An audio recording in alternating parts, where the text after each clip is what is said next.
오늘 말씀을 봉독해 올리겠습니다. 열왕기상 19장 2절에서 5절 말씀입니다.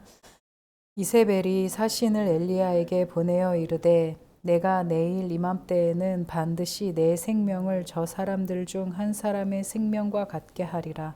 그렇게 하지 아니하면 신들이 벌 위에 벌을 내림이 마땅하니라 한지라. 그가 이 형편을 보고 일어나 자기의 생명을 위해 도망하여 유다에 속한 브엘세바에 이르러 자기의 사환을 그곳에 머물게 하고 자기 자신은 광야로 들어가 하룻길쯤 가서 한 로뎀 나무 아래 앉아서 자기가 죽기를 원하여 이르되 야외여 넉넉하오니 지금 내 생명을 거두시옵소서. 나는 내 조상들보다 낫지 못하니이다 하고 로뎀 나무 아래에서 누워 자더니 천사가 그를 어루만지며 그에게 이르되 일어나서 먹으라 하는지라. 아멘. 오늘 제목은 유아기 경험 네 번째 시간이고요. 유아기 경험의 재현과 치유에 대해서 함께 은혜를 나누려고 합니다. 이제 유아기의 경험이 재현이 되는 상태를 말을 하는 거고요. 그리고 그렇다면 그랬을 때 어떻게 치유할 수 있을까라는 부분을 함께 나누려고 합니다. 첫 번째로는요, 공허의 상태.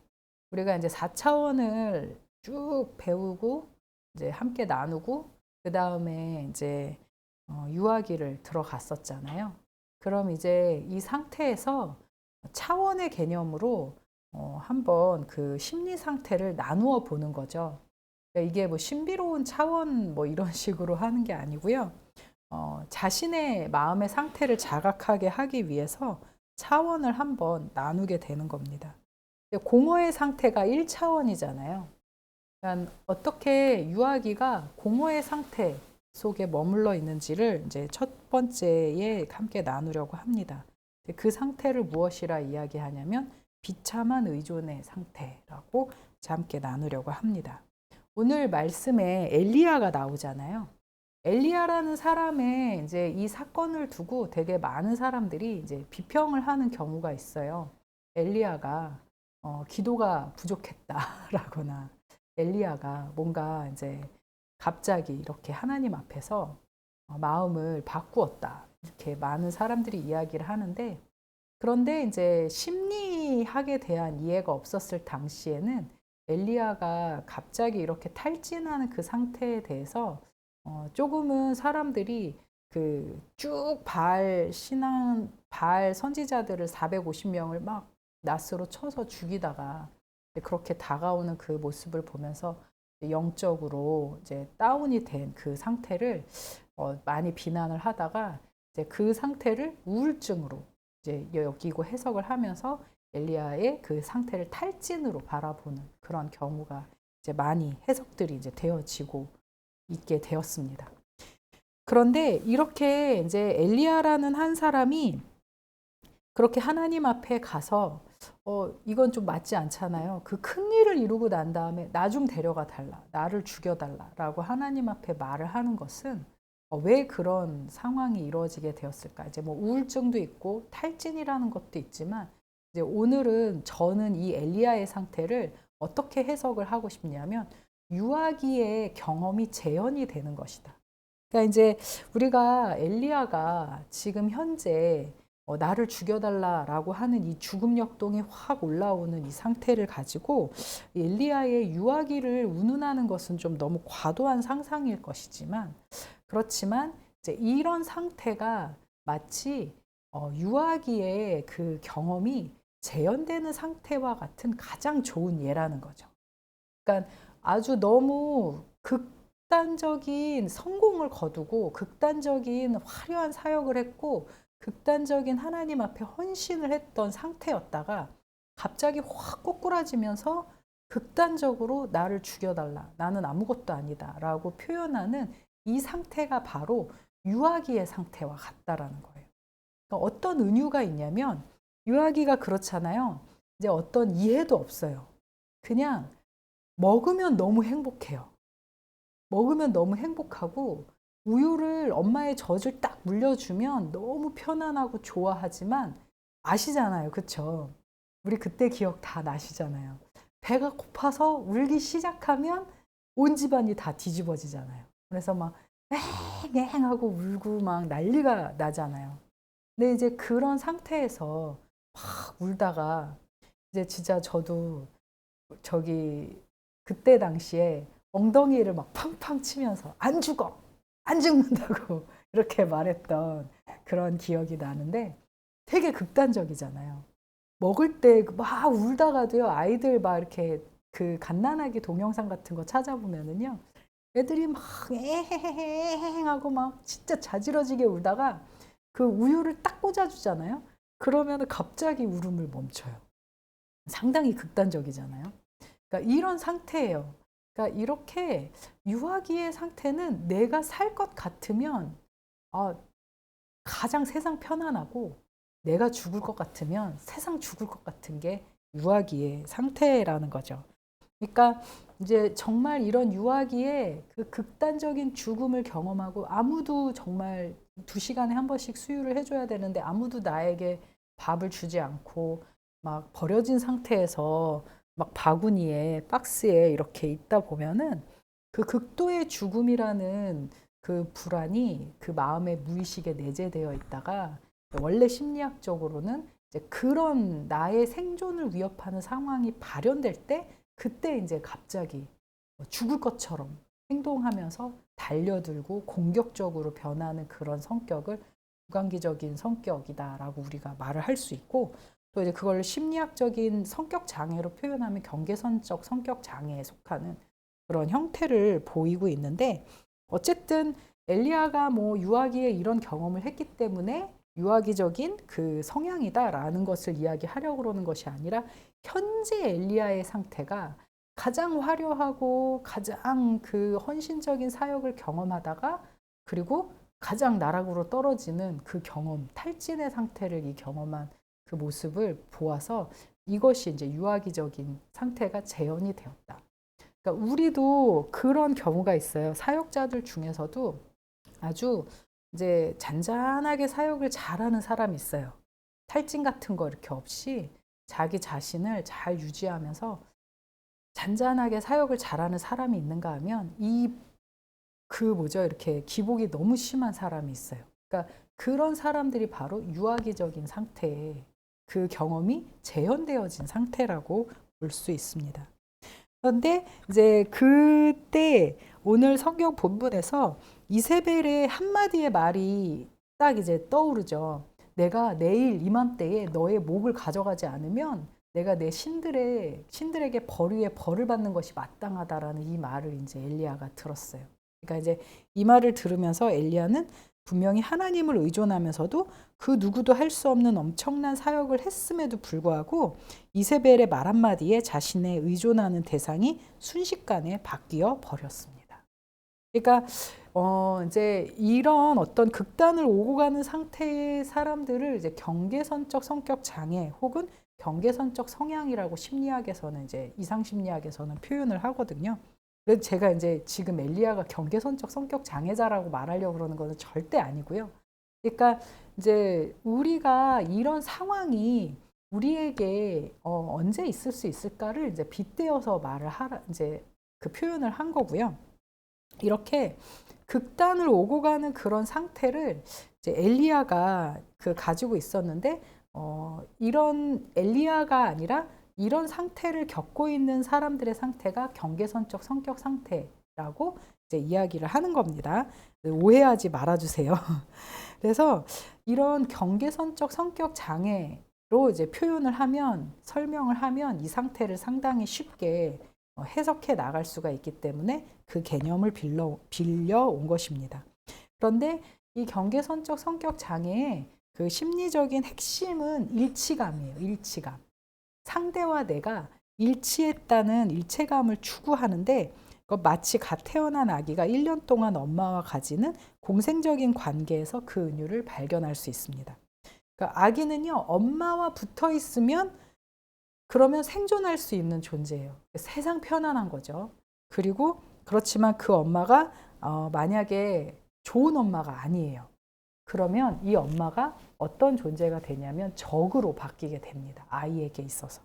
그래서 그런데 그 적임에도 불구하고 자기에게 고통을 가져다 주고 자기에게 우유를 잘 주지 않는 사람인데 그런 엄마에게 의존을 해야 되는 거죠.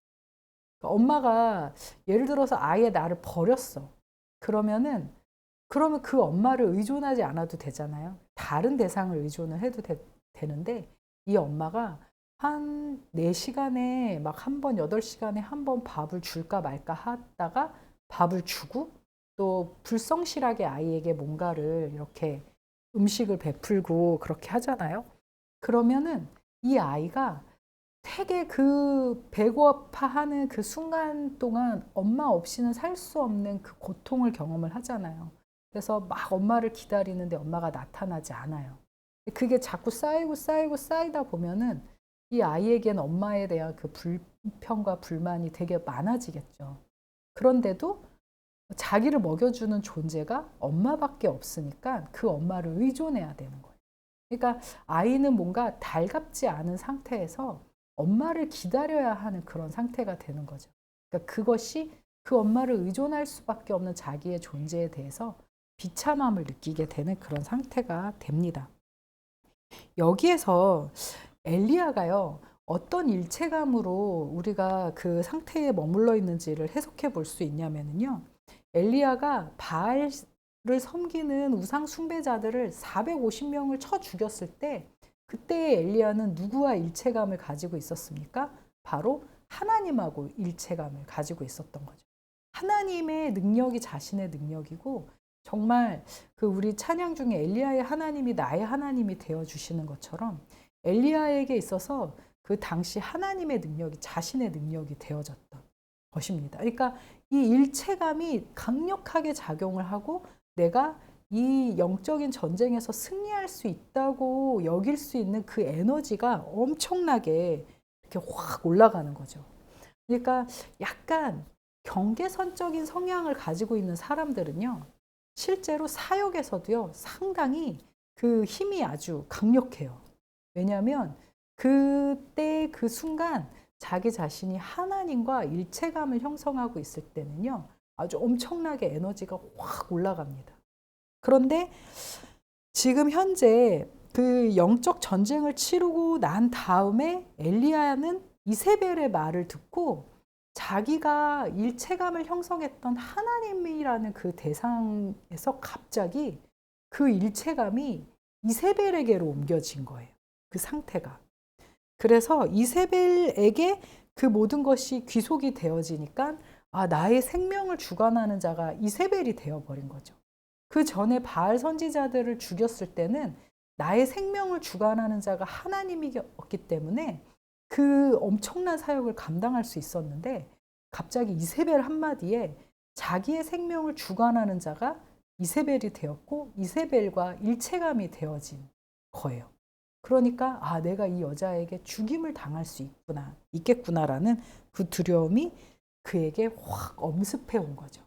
그러니까 우리가 이제 지금까지 해석해 왔던 어떤 탈진이나 우울감 같은 거, 이제 이런 피로도 엄청 막 450명을 죽였잖아요. 그러면은 정말 닭 한 마리 목 따는 것도 되게 피곤한 일인데 인간의 목을 땄다는 것은 엄청난 그 피로도잖아요. 그래서 그러니까 이제 그 피로도에 의해서 오게 되었거나 혹은 그게 탈진의 상태에 이르러서 지금 현재 자기 자신이 하나님과 일체감을 가졌던 그 집중력을 상실해 버렸든지 간에 어쨌든 지금 현재 그 가장 깊은 곳에 있는 그 핵심적인 감정은 이 사람의 일체감이 하나님에게서 이세벨로 옮겨졌다라는 것이고요. 그리고 그 안에 감정 속에 진짜 핵심 감정은 생존에 대한 감정이라는 거죠. 그러니까 인간의 깊은 그 내면의 바닥의 감정이 이렇게 확 이렇게 왜 바가지로 물을 이렇게 탁 뜰 때 바닥 내면 깊은 곳에 물이 막 다 퍼주다 보면 마지막에 바닥에 이렇게 물이 조금 남잖아요. 그럼 정말 바닥을 이렇게 긁어서 퍼야 되는 그런 상황인 거잖아요. 그러니까 사람이 자기 안에 충만함이 있을 때는요, 그걸 막 퍼주다 보면은 자기의 깊은 내면에 그 본성과 핵심 감정을 잘 몰라요. 그런데 다 퍼주고 난 다음에 혹은 탈진이 되었을 때 그때 정말 바닥을 긁으면서 푸는 그 감정이 무엇이었냐면 바로 생존에 대한 감정이라는 거예요. 그러니까 어떻게 보면은 이 경계선적인 성향을 가진 사람들은 이 바닥 깊은 곳의 감정을 자주 만나게 되는 거예요. 왜냐하면 살아가면서 자기의 에너지를 확 쏟아버리면서 살아가는 사람들이기 때문에.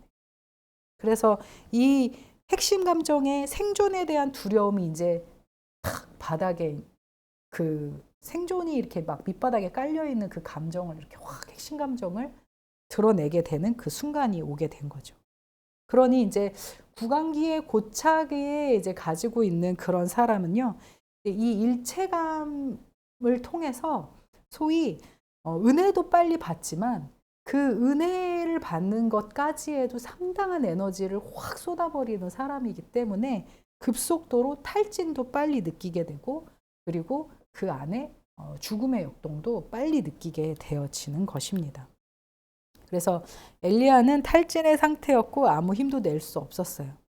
그러니 자기 자신이 이렇게 아마도 이런 상태를 많이 경험을 하지 않았을까라는 생각이 드는데 이렇게 강력한 영적 전쟁을 치러온 것도 이제 처음이었겠죠. 그런데 이런 이제 자기 생각에 선조들은 이런 순간에 잘 버텨왔는데 나는 아닌 것 같아. 라고 엘리야가 생각을 하지 않았을까 싶은 거예요. 그래서 그렇게 자기의 바닥을 치면서 그렇게 이세벨의 협박에 불안해하는 자기 모습을 보면서 하나님 앞에 내가 450명의 이 바알 선지자들을 처단했던 이 엄청난 영적 전쟁을 거둔 개선 장군으로서 하나님 앞에 남고 싶은 마음이었던 거죠.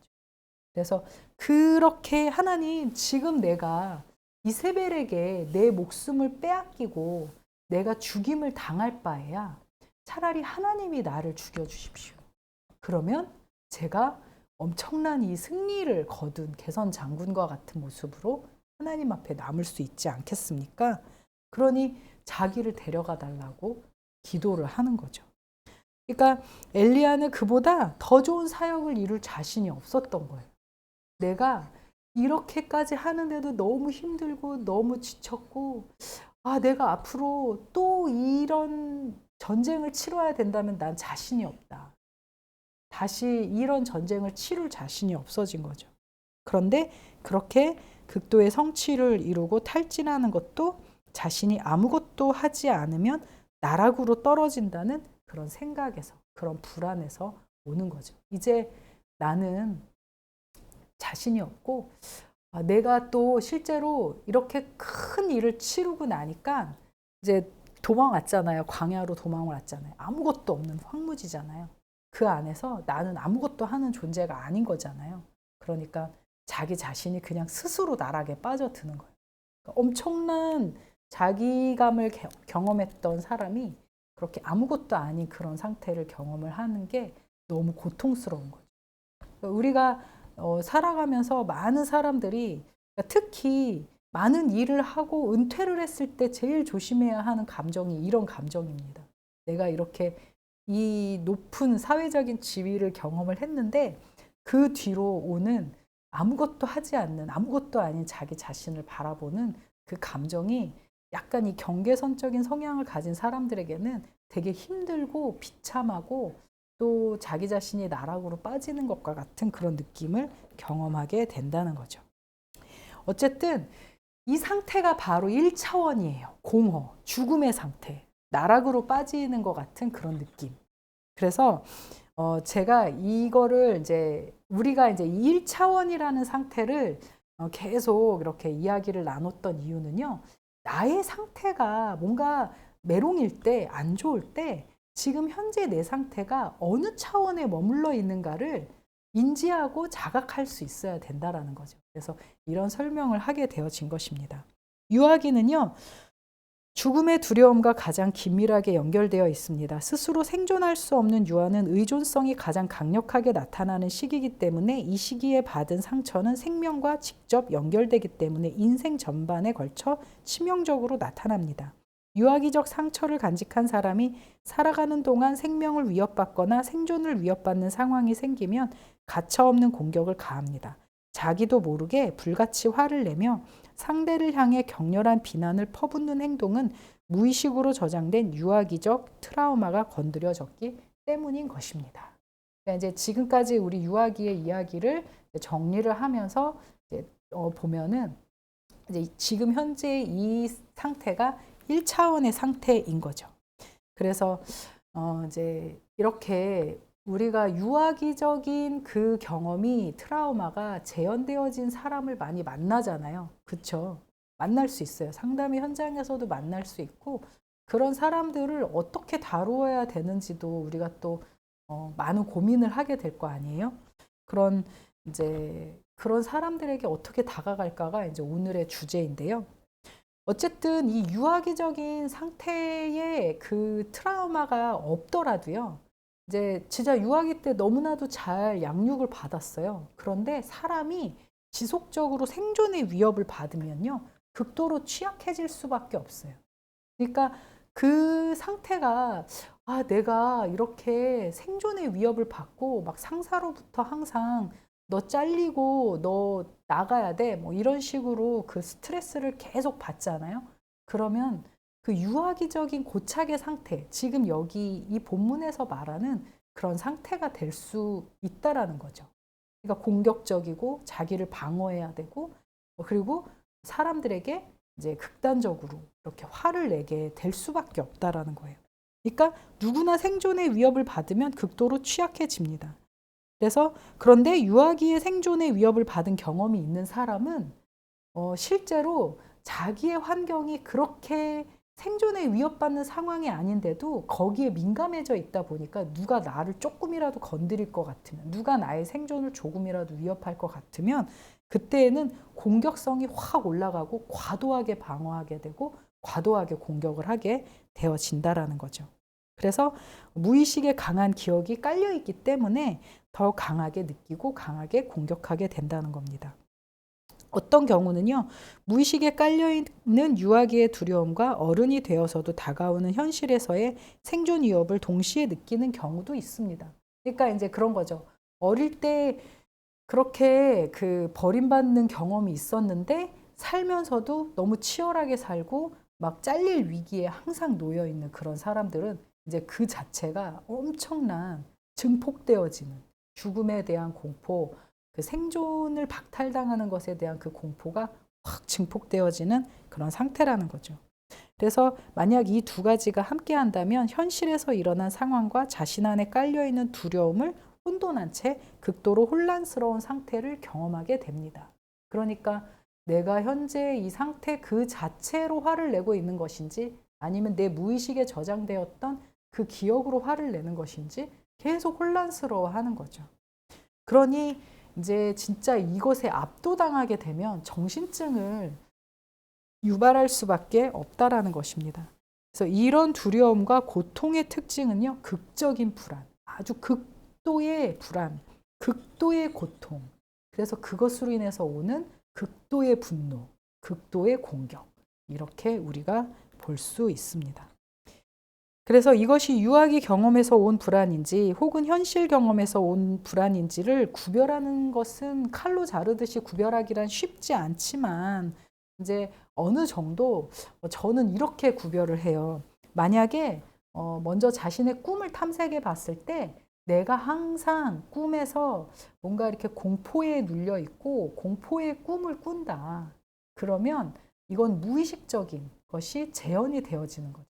그러니까 실제로 꿈이라는 것은 낮 동안에 있었던 그 사건들을 해석을 하고서 이제 넘어가고 그리고 이제 처리를 하려고 하는데 낮 동안에 내가 어떤 사람들로부터 이렇게 무시를 당하거나 어떤 불안을 느낄 만한 일을 경험을 하잖아요. 이제 그것이 무의식에 있었던 내 유아기의 트라우마와 함께 만난 거예요.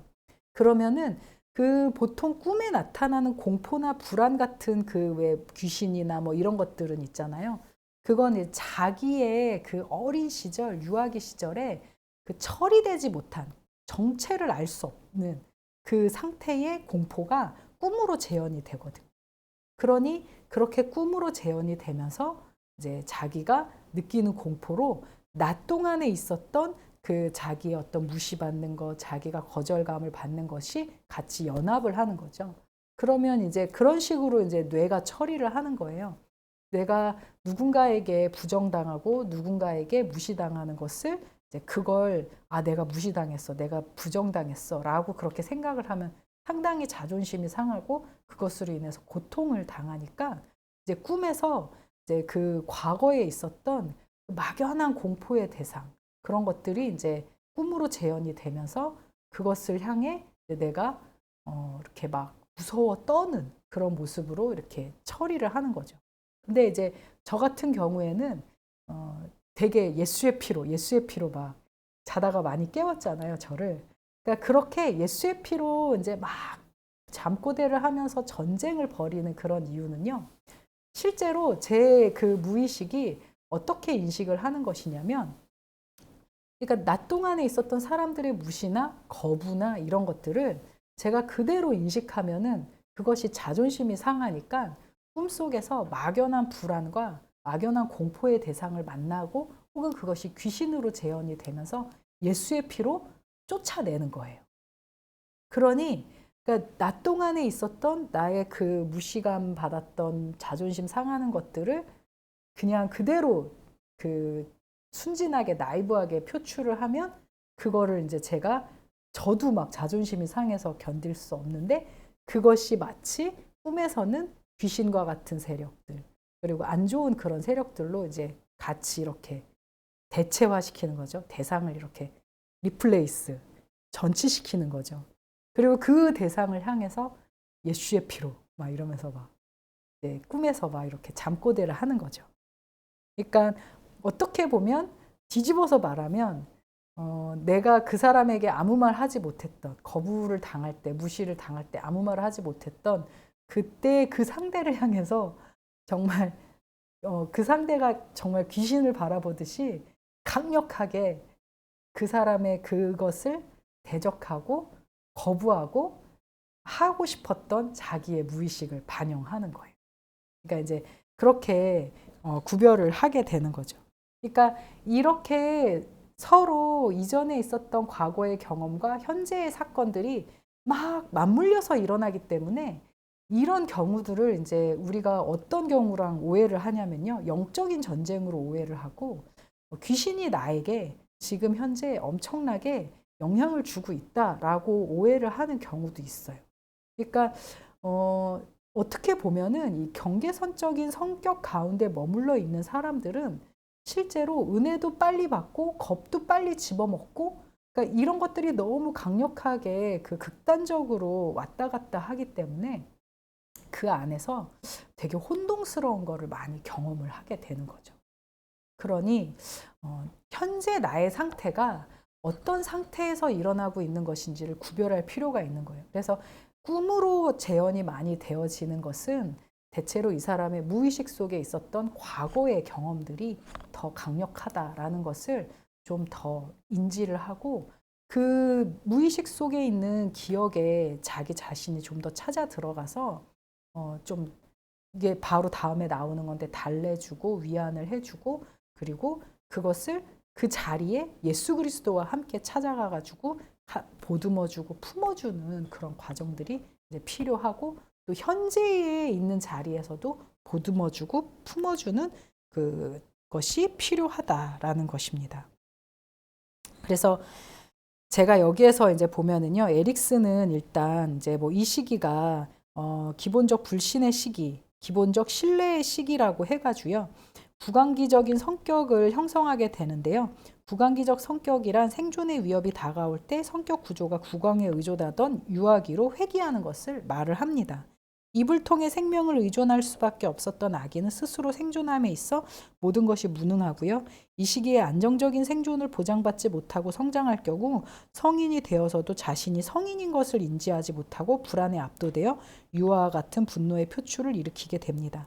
대인관계는 좋고 싫음으로 양분되고요. 아군 아니면 적군으로 분열된 편집적인 지각을 나타내게 됩니다. 그러니까 한쪽으로만 치우치는 거죠. 저 사람은 아주 좋아. 저 사람은 아주 나빠. 적이면 적 아니면 아군의 형식으로 그렇게 되어진다라는 거죠. 그래서 이제 문제는 우리가 이걸 어떻게 해결할 것인가가 이제 가장 큰 문제인 거죠. 두려움을 느낄 때 의식적으로 자각을 해야 돼요. 이제 가장 첫 번째 우리가 이걸 해결하기 위해서 중요한 것은요. 본인 자신이 자각을 해야 돼요. 내가 어떤 상태에 머물러 있는지를 자각을 해야 되는 거죠. 지금 은유대로 이렇게 유아기, 걸음마기, 웨이디푸스기 쭉 있잖아요. 근데 이제 유아기적인 경험을 재현을 자주 하는 사람들을 성격 장애자로 분류할 때 경계선적 성격 장애라고 이야기를 하는 거죠. 이제 그냥 이렇게 그렇게 이제 분류를 그냥 해놓는 거죠. 그러면 그 사람이 자기 자신 안에 있는 현재 내가 일으키는 그 문제의 원인이 어떤 문제냐? 바로 유아기적인 경험이 재현되고 있다라는 것을 자각해야 되는 거예요. 그러니까 이제 뭐 다음 주부터 들어가는 걸음마기는 또 걸음마기에 또 다른 은유가 있는 거죠. 그래서 이제 자기 자신의 상태를 나는 좀 유아기적인 경험이 재현되는 상태인 것 같아. 그래서 경계선적 성향을 나타내는 것 같아. 그러면 자기 자신에 대해서 좀 더 처방을 스스로 위로하면서 내려가게 되어지는 거죠. 그래서 현재 내가 그러니까 저 같은 경우에 되게 막 가끔 이렇게 질랄병이 도질 때가 있잖아요. 이제 그럴 때 자기 자신을 자각하는 거죠. 나의 안에서 죽음 역동이 이제 좀 많이 일어나는 그런 상태구나. 나의 유아기적 경험이 그렇게 재현되는 그런 상태구나라고 자각을 하는 거예요. 그러면 현재의 내가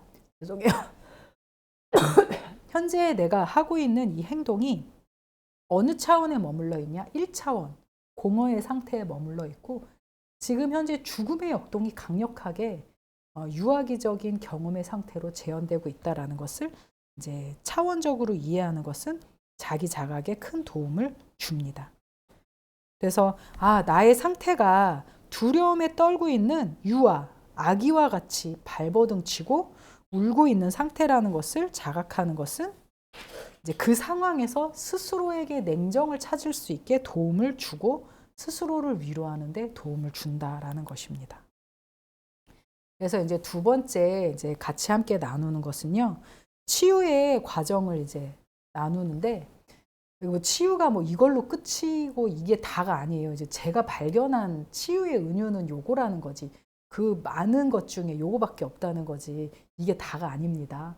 그래서 이제 그 중에 요 로더의 그런 이론을 가지고 우리가 이제 볼 수 있는 치유의 과정은 어떻게 할 수 있을까? 어떻게 하면 치유가 될 수 있을까를 같이 함께 나누다 보면요.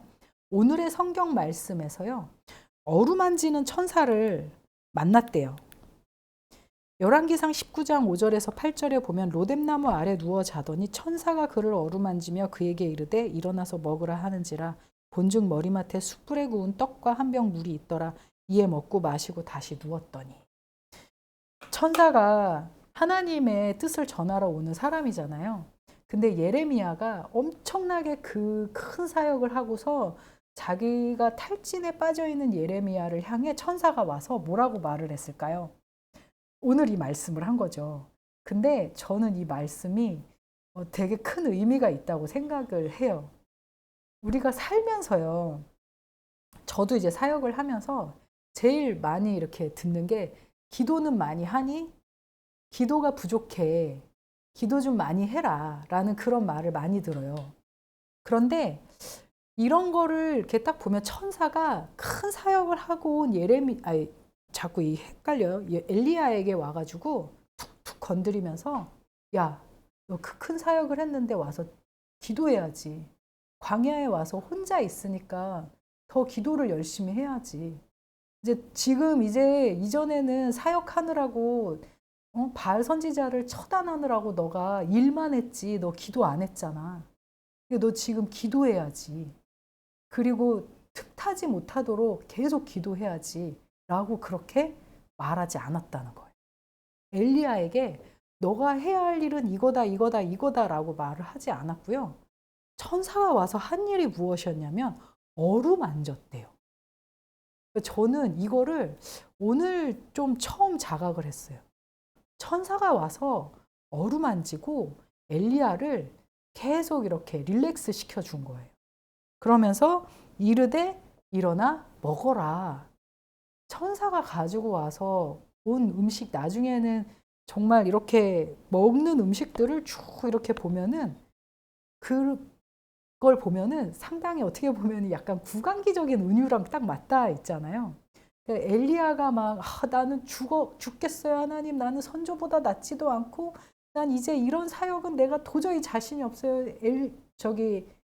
그 이세벨이 나를 죽일 거래요. 막 이러면서 막 발버둥 치면서 울고 있는 아기와 같은 그런 상태잖아요. 그런데 아무것도 하지 않고 천사를 보내주셔서 엘리야를 어루만지면서 야 먹어 먹고 힘내 라고 말을 하잖아요. 저는 그래서 오늘 이 말씀을 이렇게 다시 자각을 하면서 되게 하나를 큰 거를 깨달았어요. 아, 우리가 사람이 힘들어하고 피곤할 때 먹어. 그리고 많이 어루만져주고 그렇게 하는 천사가 되어야 되겠구나. 그래서 많이 어루만져 드리겠습니다. 예, 또 좋은 거 많이 제가 맛있는 음식을 할 자신은 없지만 많이 시켜서 많이 먹여 드리겠습니다. 그래서 많이 먹어. 그러니까 예전에는 이렇게 뭔가 그 사람이 잘 안 되고 그럴 때 우리가 이제 이런 생각들을 하잖아요. 제가 기도가 부족해서 저런 일이 일어난 거 아닐까? 저 아이의 그런 불행들은 좀 뭔가 이렇게 열심히 하지 않았기 때문에 그런 일이 일어난 거 아닐까? 근데 그게 아니라 많이 어루만져주고 많이 쓰다듬어 주면서 야 먹어라. 그러니까 이런 일종의 경계선적인 그 상태에 있는 사람들, 유아기적인 경험이 재현이 되고 있는 그런 사람에게 혹은 그런 내담자에게, 그런 나의 친구에게, 나의 아내에게, 나의 남편에게 이 사람의 상태가 지금은 좀 그 생존의 위협 가운데 있는 아주 큰 그 절망과 탈진 가운데 있는 그런 사람이라는 것을 딱 정확하게 파악을 하고 그 사람의, 그러니까 걸음마기 때는 아니에요. 확실하게 이게 훈육이 돼야 되는데 이런 유아기적인 상태의 경험을 재현하고 있는 사람에게는 어루만져주고 위로해주고 먹여주고 따뜻하게 품어주는 것이 너무나도 필요하다는 거죠. 그러니까 그런 천사가 되어줘야 된다라는 거예요. 그래서 하나님이 엘리야에게 주신 대답은 천사의 어루만짐이었어요. 그러면서 어린 아기에게 훈계와 가르침이 안 통하잖아요. 애기 막 젖달라고 울고 있는데 막 애를 가르치고 막 이런 거 안 통하잖아요. 그냥 젖병 꽂아줘야 되거든요. 그렇게 통하지 않듯이 하나님은 그를 어루만지시고 일어나 먹게 하셨습니다. 그래서 그 다음 말씀 보니까 야훼의 천사가 또다시 와서 어루만지며 이르되 또다시 계속 어루만지고 먹여주고 어루만지고 먹여주고 이르되 먹으라 내가 갈 길을 다 가지 못할까 하노라 하는지라 이에 일어나 먹고 마시고 그 음식물의 힘을 의지하여. 그러니 사람은요 어느 정도 이게 이렇게 가르쳐서 될 수 있는 그런 상태가 있고 이렇게 탈진하고 생존의 위험과 그 고통이 확 올라오는 사람에게는요 일어나서 먹고 마시고서 그 음식물의 힘을 의지하여야 하는 그런 상태의 사람들은 이렇게 어루만져주고 먹여주고 힘을 주고 부어주어서 그 탈진의 상태를 이기고 그 음식물의 힘을 의지해서 갈 수 있게 해야 된다는 거예요. 그랬더니 40주 40야를 가서 하나님의 산에 호렙에 이르게 되었다라는 것입니다. 그러니까 어떻게 보면은 그러니까 우리가 실제로 이렇게 제가 이제 언어 치료도 배우고 있고 뭐 이런 치료들도 다 배우고 있는데 그걸 배우면서 임상 심리학을 배우면서 언어 치료에서 제일 많이 강조하는 게 무엇이냐면 진단이 되게 중요하다고 이야기를 해요. 근데 또 임상 심리 안에서도 진단이 되게 중요하다고 이야기를 해요. 진단이 정확해야 그 사람에게 주는 그 처방도 정확하게 되거든. 그래야 그 사람한테 치유가 온전히 일어날 수 있는 거거든. 그러니까 하나님은 엘리야의 상태에 대해서 확실하게 진단을 내렸고 그리고 그 안에 이런 상태니까 얘한테 지금 필요한 건 이 어루만짐과 먹여주고 재워주고 다시 일어나서 먹게 하고 힘을 계속적으로 공급을 해주는 게 필요한 거야 라고 하나님이 진단하시고 처방을 하신 거죠. 엘리야는 그 음식물의 힘을 의지하여 40주 40야를 다시 갔습니다. 하나님이 엘리야에게 주신 대답은 그가 생존의 불안에 떨고 있는 것을 정확하게 진단하셨고요. 그의 생명을 주관하시는 분이 하나님이신 것을 음식이라는 은유로 보여주시는 거예요. 그러니까 너 가장 먼 곳으로 지금 이세벨에게 왔는데 이세벨에게서 떨어져 가지고 이 광야로 도망쳐 왔는데 광야가 뭐냐? 아무것도 없는 곳 아니냐? 음식을 구할 곳도 없는 곳이 광야 아니냐? 그런데 내가 너를 먹여주지 않았냐? 내가 너를 어루만져 주지 않느냐? 사람도 없고 음식도 없는 이 자리에서 내가 천사를 보내주고 음식을 너에게 주지 않았냐? 너는 죽지 않아. 너의 생존을 주관하는 자가 바로 나 하나님이야. 라고 이렇게 보여주는 거죠. 그러니까 마치 젖된 아기가 불안해하고 있을 때 하나님이 내가 너와 함께 있다. 내가 너의 생명을 주관하는 자다. 라고 보여주시는 거죠. 그 음식물의 힘을 의지하여 라는 이 은유처럼 하나님이 주신 생명의 힘에 의지하여 우리가 살아가야 할 줄 믿습니다. 세상이 주는 양식이 아니라 하나님이 주신 생명 양식에 의지하여 우리가 살아가야 할 줄 믿습니다. 그는 40주 40야를 가서 하나님의 산 호렙에 이르렀습니다. 엘리야에게 음식을 먹이시는 장면은 국왕기적 은유가 있는 대목입니다. 너의 생과 사는 내가 책임진다. 우리가 이 믿음이 있어야 돼요. 하나님 앞에 있을 때 우리의 생과 사가 하나님에게 있어야 됩니다. 있다라는 것을 아는 거죠. 그리고 그 다음에 이제 치유의 과정에서 가장 중요한 대목이 무엇이냐? 이제 차원을 제가 나눴었잖아요. 이제 저희 책에 보면은요, 이제 1차원의 공허에서는 이런 죽음의 공포, 유아기가 가지고 있는 공포에 대해서 이제 쭉 나열을 해요. 이제 단계별로. 그 다음에 2차원에서는 이제 세상의 이제 중립적인 것. 그래서 그 중립적인 것에서 선택하는 자는 바로 3차원의 자아를 가진 존재다. 근데 이제 3차원의 자아를 가진 존재에서는 발달 심리학, 그 세상의 발달 심리학에서 말하는 인간의 그 상태, 인간이 가지고 있는 일종의 그 근본적인 본능적이기도 하면서 창조적인 능력 그 자체를 다뤄요. 그래서 3차원에서 이제 가지고 있는 인간의 창조적인 능력이 무엇이었습니까? 얼굴을 추구하는 본능이 있다는 거죠. 이것은 하나님이 하나님의 형상과 같이 우리 인간에게 심어주신 그 인간의 능력이다라고 이야기를 했잖아요. 그런데 이 얼굴 추구의 능력이 무엇이냐면 바로 그 방향을 내가 하나님에게 돌릴 수도 있고요. 이세벨에게 돌릴 수도 있다라는 거예요. 바라보는 방향을 선택하는 것은 바로 얼굴 추구하는 본능을 가진 인간의 몫이라는 거예요. 그렇죠? 그러니 현재의 지금 그 3차원의 능력을 가지고요. 4차원에 계신 하나님의 얼굴을 추구한다라는 거예요. 그러니까 우리가 얼굴을 추구하는 것은 인간의 능력인데 그 중에 이것 있잖아요. 사탄은 어떤 얼굴을 가지고 우리에게 다가오죠? 파괴적인 얼굴을 가지고 우리에게 다가오잖아요. 그리고 하나님은 영원히 떠나지 않는 생명의 얼굴로 우리에게 다가오시는. 그러니까 이제 이렇게 4차원은 바로 그거예요. 하나님은 이제 바로 우리에게 영원히 떠나지 않는 얼굴로 다가오신다는 거죠. 그래서 이제 그 하나님의 치유의 관점을 4차원에다가 이제 적은 거거든요. 그러니 인간은 3차원의 존재로서 1차원인 죽음으로 얼굴을 돌릴 수도 있고 그리고 4차원인 하나님에게로 위로 얼굴을 돌릴 수 있는데 그걸 선택하는 것은 인간의 몫이라는 거예요. 그렇죠? 그래서 열왕기상 19장 9절에서 10절로 보면요.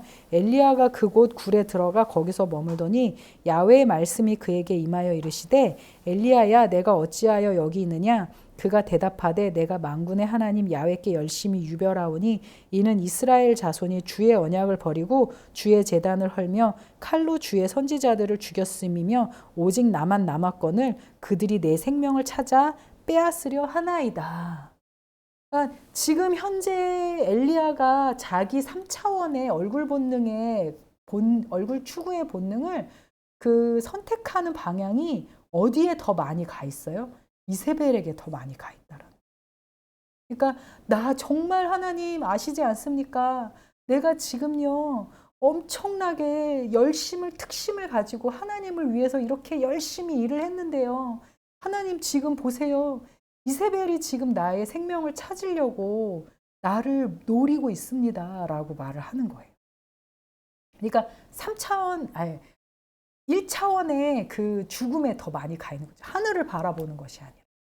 그러니 또 하나님께서 야훼께서 이르시되 너는 나가서 야훼 앞에 산에 서라 하시니 야훼께서 지나가시는데 야훼 앞에 크고 강한 바람이 산을 가르고 바위를 부수나 바람 가운데 야훼께서 계시지 아니하며 바람 후에 지진이 있으나 지진 가운데서도 야훼께서 계시지 아니하며 또 지진 후에 불이 있으나 불 가운데에서도 야훼께 계시지 아니하더니 불 후에 세미한 소리가 있는지라. 그러니까 하나님이 이게 되게 은유적으로요. 지금 엘리야가 자기 바깥에 있는 세상 가운데 있는 이세벨을 바라보고 있는 거거든요. 그런데 하나님께서 이세벨과 같은 그 동일한 그런 종류로서 하나님 산에 서라고 이야기를 하는데 자기 앞에 보이는 거잖아요. 크고 강한 바람. 산을 가르고 바위를 부수고 그리고 또 바람 후에 지진이 있어요. 막 그게 막 보이잖아요. 자기 앞에 보이는 것들이 막 있잖아요. 그러니까 그 대상, 자기가 지금 보고 있는 대상이 바로 어떤 대상이냐? 자기가 지금 마음속에 두려워하고 있는 이세벨이라는 대상이거든요. 환경이거든요, 소위. 그러니까 환경이 막 자기 앞에서 막 지나가면서 위협을 하고 크고 강한 바람, 불과 막 물과 지진이 막 일어나고 있는데 거기에서 하나님이 엘리야를 향해서 세미한 음성으로 말씀하신다. 그러니까 그거는 저 환경이 너를 위협한다고 할지라도 내가 너와 가장 가까이 있어. 를 보여주는 거죠. 제가 지난번 때 설교에서 이거 했었잖아요. 엘리야야. 그래서 한간우야. 이렇게 하나님이 우리를 가장 가까운 곳에 계셔서 세미한 음성으로 말씀을 해주신다라는 것입니다.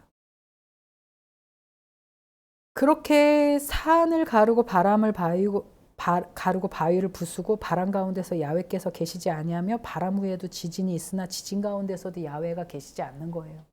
그러니까 하나님이 왜 하나님 저 환경 가운데 없으십니까? 라고 우리가 그렇게 생각할 수 있지만 저 이세벨 옆에 계셔야죠. 더 큰 분으로 계셔야죠. 라고 생각할 수 있지만 하나님은 그게 아니라 바로 네 안에 있다. 너와 함께 있다라는 것을 보여주고 계시는 것입니다. 엘리야가 듣고 겉옷으로 얼굴을 가리고 나가 굴 어귀에 섬에 소리가 그에게 임하여 이르시되 엘리야야 내가 어찌하여 여기 있느냐 이렇게 말씀을 하시는 거죠. 넌 그거 몰랐지? 하나님이. 너 그거 몰랐지? 이러면서 귓속말로 아주 가까운 곳에서 내가 이렇게 세미한 음성으로 말할 만큼 너와 가까이 있는 것을. 그러니까 이게 엄마가 가까이 있는 것만으로 아기에게 위안이 되고 엄마 존재 자체가 젖이잖아요. 음식이고 생존이고 생명이잖아요. 그런 것처럼 우리가 하나님이 우리와 이렇게 가까이 있는 것에 우리가 알고 느낄 때 놀라운 역사가 일어나는 겁니다. 인간은 본능적으로 자기 앞에 있는 얼굴에 집중하는 것 같아요.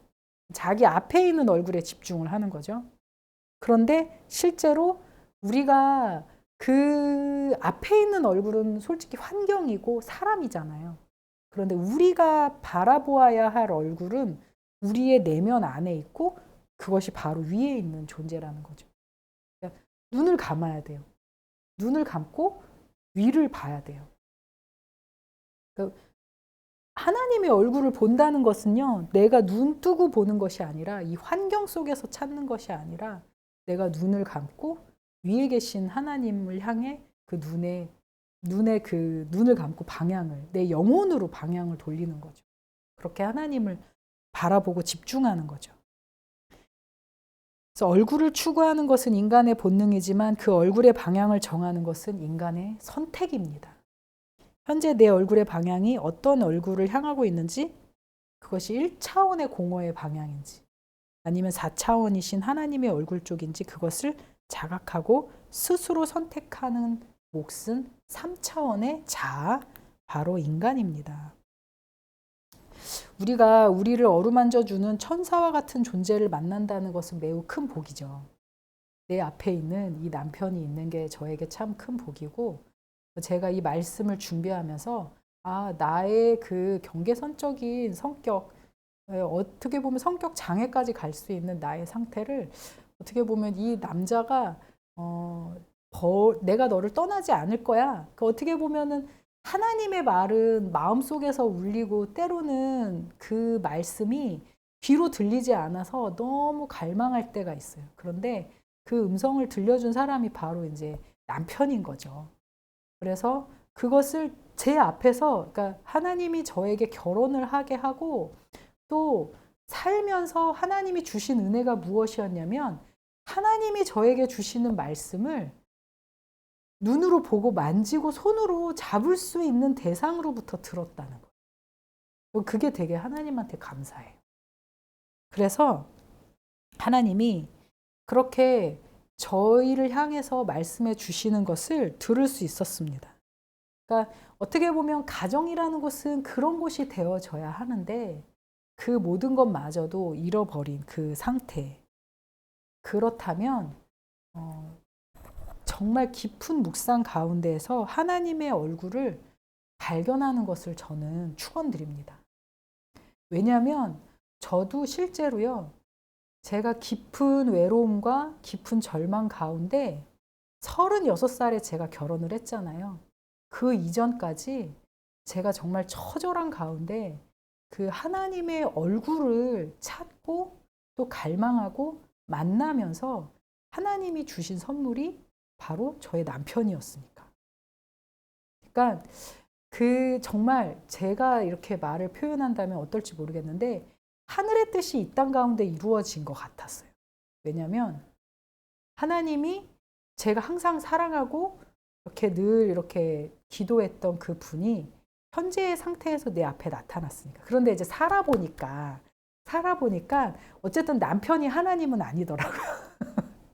그래서 정말 하나님을 찾아야 하는 순간이 오기도 하는데, 어쨌든 그 얼굴을 그 하나님 안에서 발견하는 것이 너무나도 중요하고, 하나님의 얼굴을 그 방향을 향해 내 자아를 그쪽으로 고정하고 선택하는 것이 너무나도 중요하더라고요.